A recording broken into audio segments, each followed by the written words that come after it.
오늘 말씀은 열왕기하 20장 16절에서 19절 말씀입니다. 거룩하신 하나님의 말씀입니다. 이사야가 히스기야에게 이르되 여호와의 말씀을 들으소서. 여호와의 말씀이 날이 이르리니 왕궁의 모든 것과 왕의 조상들이 오늘까지 쌓아두었던 것이 바벨론으로 옮긴 바 되고 하나도 남지 아니할 것이요, 또 왕의 몸에서 날 아들 중에서 사로잡혀 바벨론 왕궁의 환관이 되리라 하셨나이다 하니, 히스기야가 이사야에게 이르되 당신이 전한 바 여호와의 말씀이 선하니이다 하고, 또 이르되 만일 내가 사는 날에 태평과 진실이 있을진데 어찌 선하지 아니하리요 하니라. 아멘. 이스라엘의 왕들 중에서 다윗 왕이 굉장히 유명하고 존경받는 왕입니다.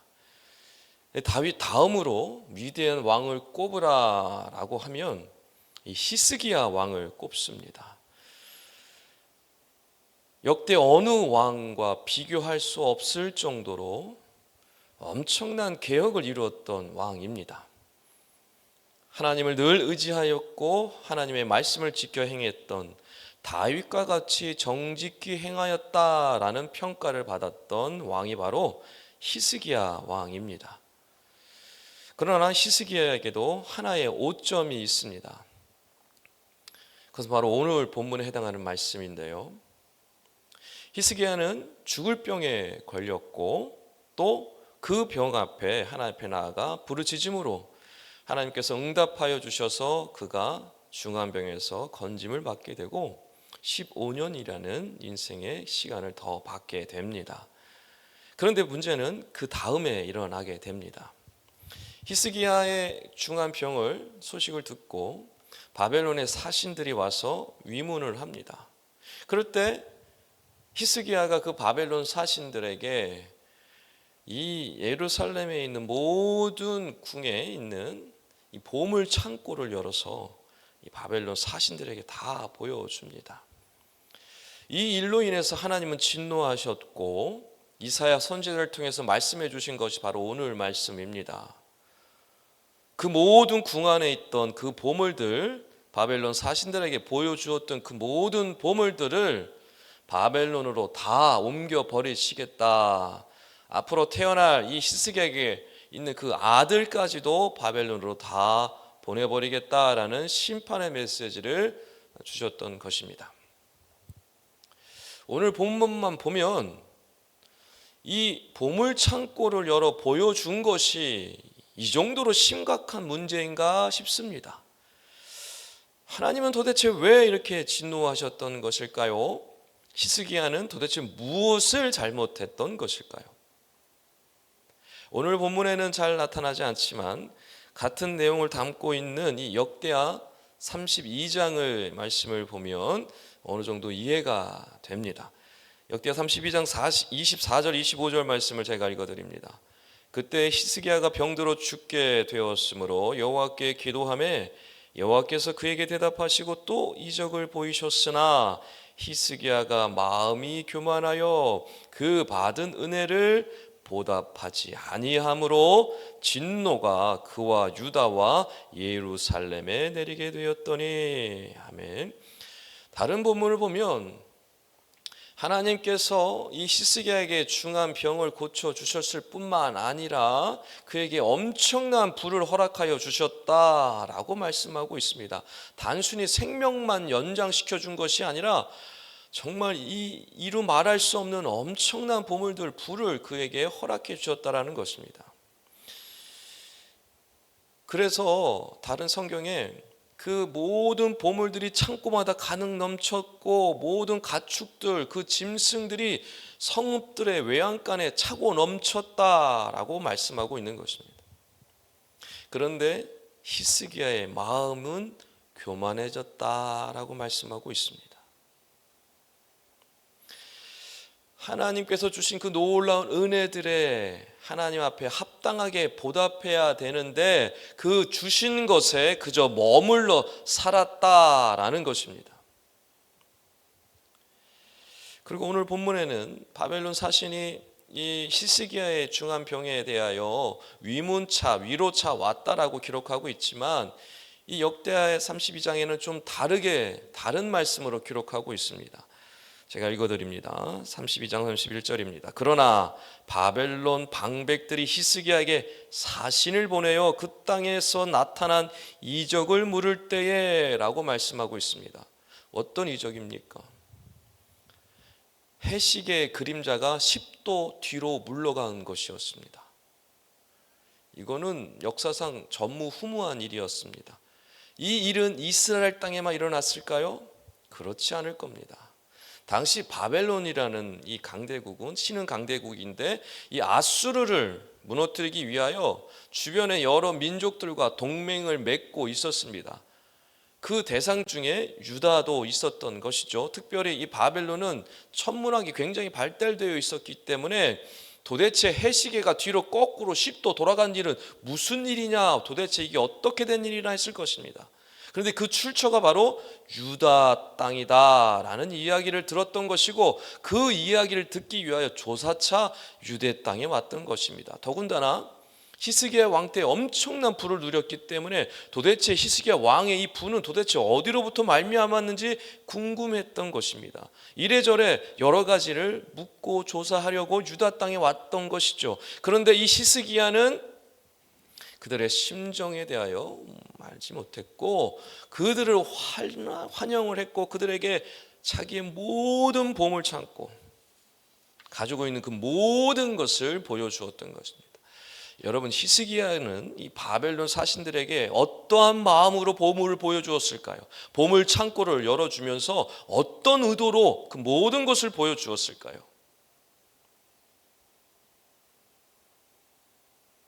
바벨론이 동맹을 맺기 위하여 여러 민족들을 돌아다니고 있었다는 것을 알았을 겁니다. 그러니 동맹을 맺고 싶었을 겁니다. 아수르의 그 강력함에서 벗어나고 싶었기 때문이었겠죠.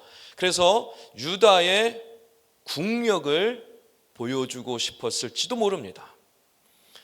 한편으로는 자기가 가지고 있는 그 모든 창고의 보물들을 그저 자랑하고 싶었을지도 모릅니다.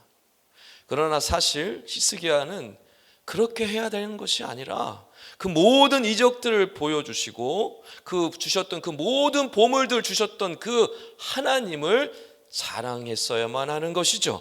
바벨론을 의지하기 위하여 바벨론에게 자랑할 것이 아니라 하나님께 주셨던 그 모든 은혜들을 보여주고 하나님께 영광을 돌려야 했던 것입니다. 그런데 히스기야는 그것을 하지 못했던 것이죠. 그래서 하나님은요 어떻게 하는 것입니까? 히스기야에게 주셨던 그 모든 것들, 히스기야가 붙잡고 있는 것들, 의지하고 있는 것들, 자랑하고 있는 그 모든 것을 거두어서 바벨론에게 다 주겠다라는 말씀을 주셨던 것입니다. 역대 32장 31절에 이렇게 말씀합니다. 하나님이 히스기야를 떠나시고 그의 심중에 있는 것을 다 알고자 하사 시험하셨더라. 하나님은 히스기야의 마음이 어떠한지 궁금하셨어요. 히스기야의 마음이 어디에 있는지 알고자 하셨던 것입니다. 여러분, 이것은 지금도 마찬가지입니다. 하나님은 인생 막다른 곳에서 간절히 부르짖는 영혼들의 간구를 들어주십니다. 그리고 들어주실 뿐만 아니라 그 이상의 것들로 채워주십니다. 문제는 그 다음입니다. 하나님 우리의 마음을 알기 원하십니다. 하나님은 우리의 마음을 원하시는 것이죠. 하나님께서 주신 것에 머물며 만족하며 살아가는지 아니면 하나님께서 주신 것에 감사함으로 하나님께 나아가 하나님께 보답하며 하나님을 더욱 의지하며 살기를 원하는지 무엇을 원하시겠습니까? 하나님 그 마음을 원하시는 것입니다. 예수님께서는 말씀하셨습니다. 마태복음 6장 21절에서 네 보물이 있는 그곳에 네 마음도 있느니라. 여러분의 마음은 지금 어디에 있으십니까? 히스기야의 마음은 보물 창고에 있었습니다. 곡식 창고에 있었습니다. 외양간에 있었습니다. 무기고에 있었습니다. 그의 마음이 하나님께 있었다면 얼마나 좋았을까요? 그런 일은 일어나지 않았을 겁니다. 여러분, 그러므로 무엇보다 우리의 마음을 잘 살펴야 합니다. 오늘 말씀을 통해서 저와 여러분에게 주시는 메시지도 이와 똑같습니다. 너의 마음은 지금 어디에 있느냐? 여러분, 하나님 우리에게 대단한 거 원하시지 않습니다. 이거 지켰니? 저거 지켰니? 지켰으면 상 주고 못 지키면 벌 주고, 여러분, 그런 하나님이 아니십니다.